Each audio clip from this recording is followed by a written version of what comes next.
All right, 96.7, The Beat, the A's, hip hop and R&B. What's happening in the world? I'm Moran, the man, and I got the pleasure to be able to finally chop it up with somebody. Supposed to been up here, I don't know how many times, but it's all good. We ain't even gonna stress that. It's in the past now.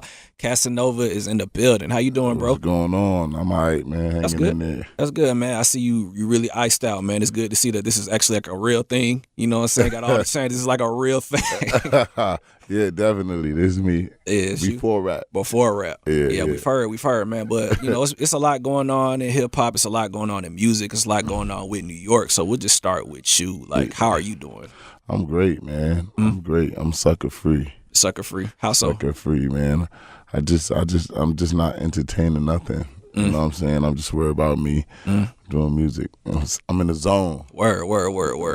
How'd you get into that zone? Like, what's anything been inspiring you? Sometimes you slip, man. Sometimes you slip. Sometimes you entertain a lot of stuff. Sometimes you places where you shouldn't be, and that's how you get suckered into the bullshit. Right. You know what I'm saying? So I'm staying sucker free. I'm just doing what I'm doing. I'm working hard in the studio. Good.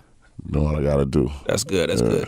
Well, we saw recently that you and Tekashi came together and squashed whatever issues was going on. Did you make that call? Was it your people? Nah, it was random. Good, it was random. We just bumped into each other at a club. Word. Yeah. So you made the move, or he came up to you, or you was just it was just both of us. I guess we both jumped out the car. It was regular. That's good. Because honestly, like New York, y'all are really just musically, y'all are like really in an interesting place. You know, y'all got a whole bunch of artists, you know, like yourself. How does it feel for you personally to know that you're a part of this new upcoming wave of New York artists? It's dope. It's dope to even get labeled an artist.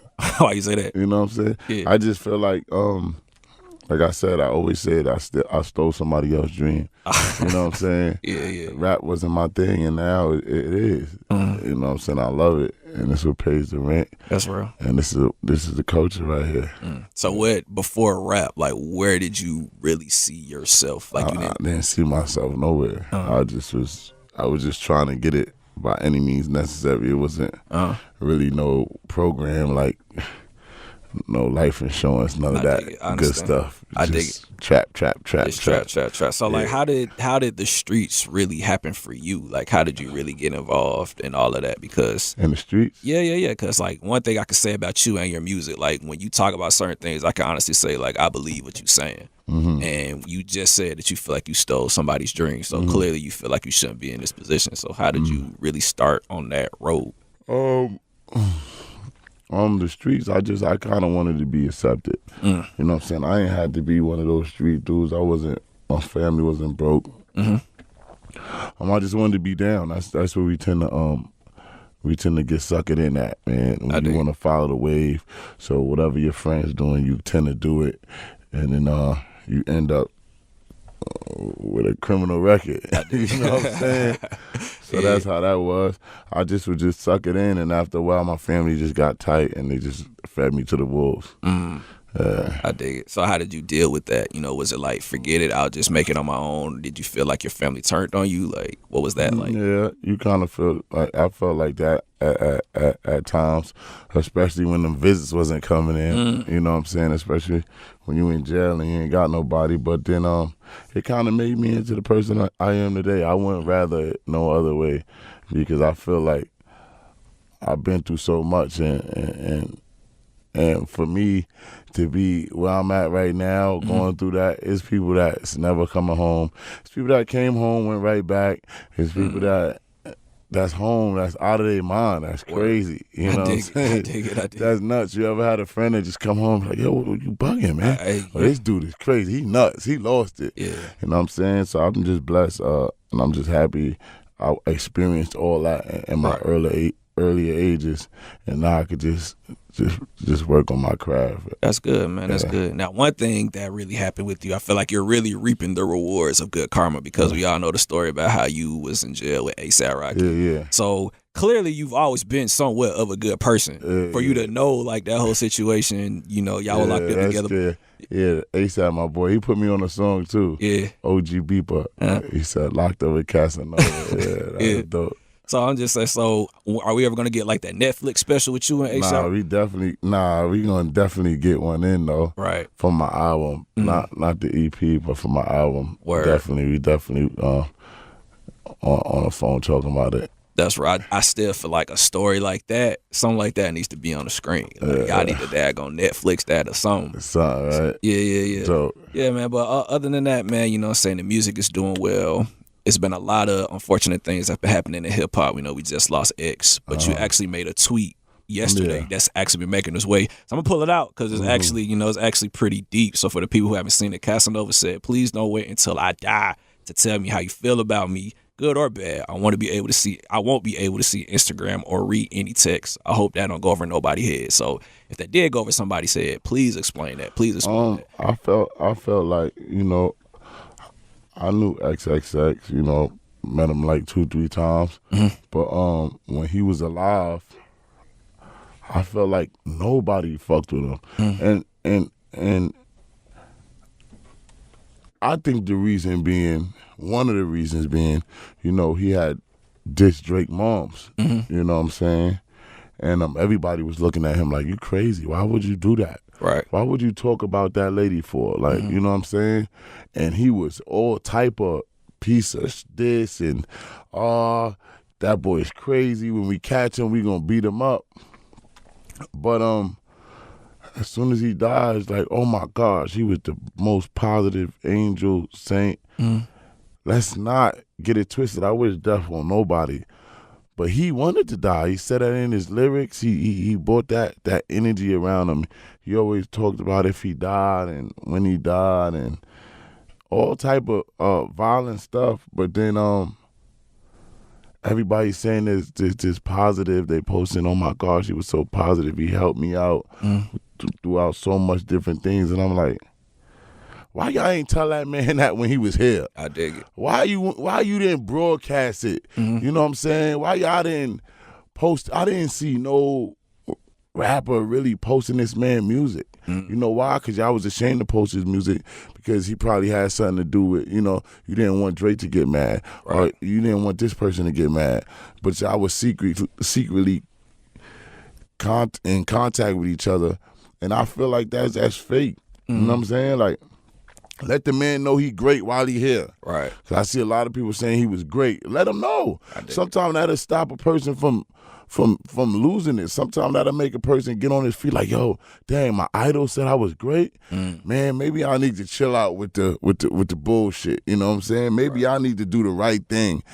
And I feel like it's too late. Nigga can't see that. Yeah. All that, you talking, you gone. That's right. You know what I'm saying? Nick can't see you talking about, oh, you was a good man. You know, I never got to tell him this, but I always wanted to tell him, you know, that song, I forgot the name, but that song was the best song in the world. Right. Come on, cut it out. I just feel like it's fake, and you should uplift, especially he's saying he's a young boy. He's 20 years old. We should uplift that. We should help people like that. You know what I'm saying? Rather than watch them bury themselves. That's real, man. So what are some things that you've done as far as, you know, other than, you know, putting stuff like that out into the world? What are some more advice that you would give to somebody if they're going through something? Because that tweet is getting around, man. Yeah, I saw. I didn't know it was going to. Yeah, it's getting around. Every DM, everything is about that tweet right now. But I don't really got no advice for nobody. I feel like you live and you learn. But I just feel like for those who's old, like those people that's older, we should be teaching these kids like that ain't the wave, homie. Not congratulating it because they are hot. I dig it. You know what I'm saying? Since you hot, you know what? I'm not even going to tell you about yourself. I'm just going to try to get a feature. You know what I'm saying? I ain't even going to try to school you, young boy. I know you wildin'. I know you might die tomorrow. Right. But let me get this feature, man. You need any beats? Right. Like, come on, yo, you wildin', man. This is not how it goes. I've been there, done that. Sometimes it works. Sometimes it don't. Right. It didn't work for me. I had to realize it myself. But sometimes it worked because these kids don't really even be street kids. That's right. So a little scare it might be with your little story. They be like, for real? Yeah. So you could get 10 years for a gun. I only thought it was 1 year. Nah, It's real. You know, it's real they out could here. And definitely. that's the thing. Like a lot of people don't really understand that because you're somebody like you really like you went through the trenches. Yeah. You actually were locked down. So Yeah. when somebody like you says this, it can be very powerful. Yeah. Because it's coming from a real perspective.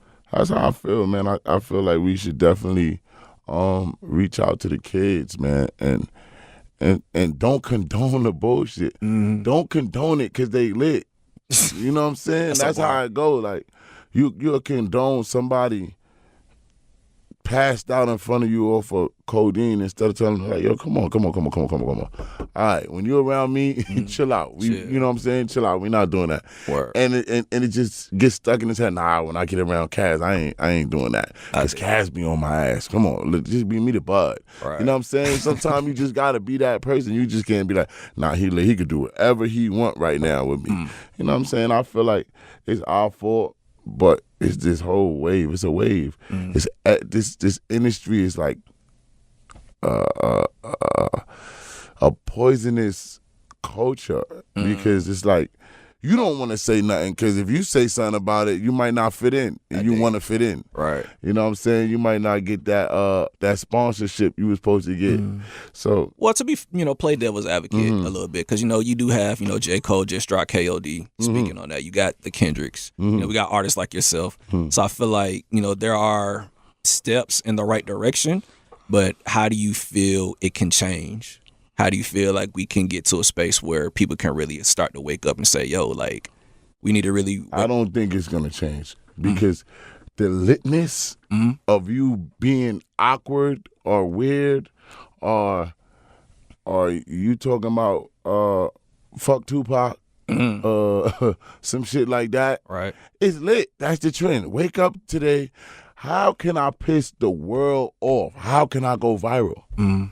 That's what people wake up. They don't, how can I feed my family? How can I make another record? How can I go viral?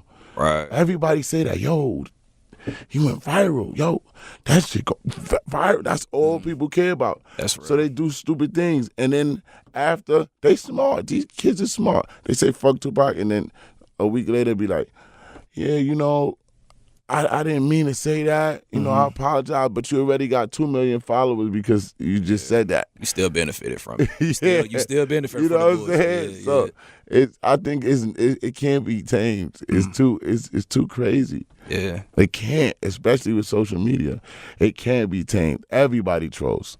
Everybody. People that I didn't even think the trolled. President. Yes, the president. The president trolls. So we doomed. Yeah, we do. Hey, we do. Hey, well, on a positive note, you got this record out with G-Eazy and Rich the Kid. Yeah, go best friend. Yeah, go best friend. So how did y'all link up to create this synergy? 'Cause it's a dope record.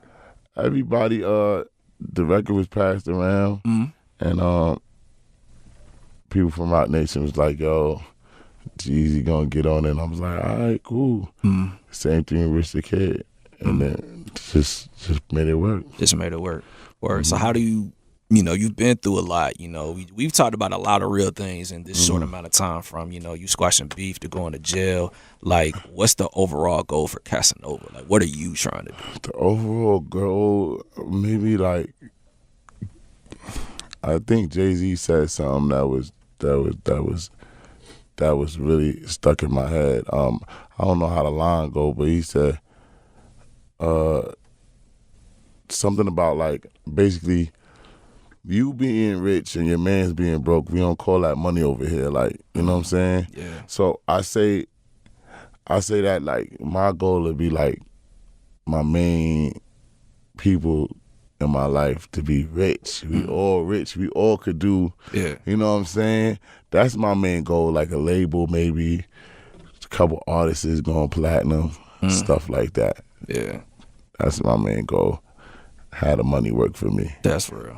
Yeah. So, like, in closing, because, we really did touch on a lot, what is some advice that you could give to the up-and-coming artists? Like, from me, from Casanova to you, to your ears, what is something that you could give? Some advice? I would say to a new artist, in order to make it, whether anybody call you weird, you gangster, or you don't got it, you just gotta believe in yourself. Because even the people that we would never even expect to be lit is lit. Because they believe in themselves, and we be looking at them like they crazy. Right. You know what I'm saying? The person in the studio that's jumping around to a beat that we don't get. Like, what is he doing? Right. Yeah, later, 2-3 platinum plaques. You know what I'm saying? Everything is possible. I think once you believe in yourself, you could do it. I promise you. I promise you. Yeah. That's real, man. That's real. Well, you dropped a lot of gems today, man. You dropped a lot of gems. Hey, man, I just want to say, man, I really appreciate you pulling up. You know what I'm saying? It's been, it's glad that you finally came. You know what I'm saying? We ain't going to talk about it. Put that work in today. Hey, it's all right. Hey, you putting in that work, man. But in all seriousness, though, man, congratulations to you and all your success. We know you came a long way. Just keep going, man. Real talk. So you got our support. I'm Moran for 96.7 The Beat, Casanova. We out.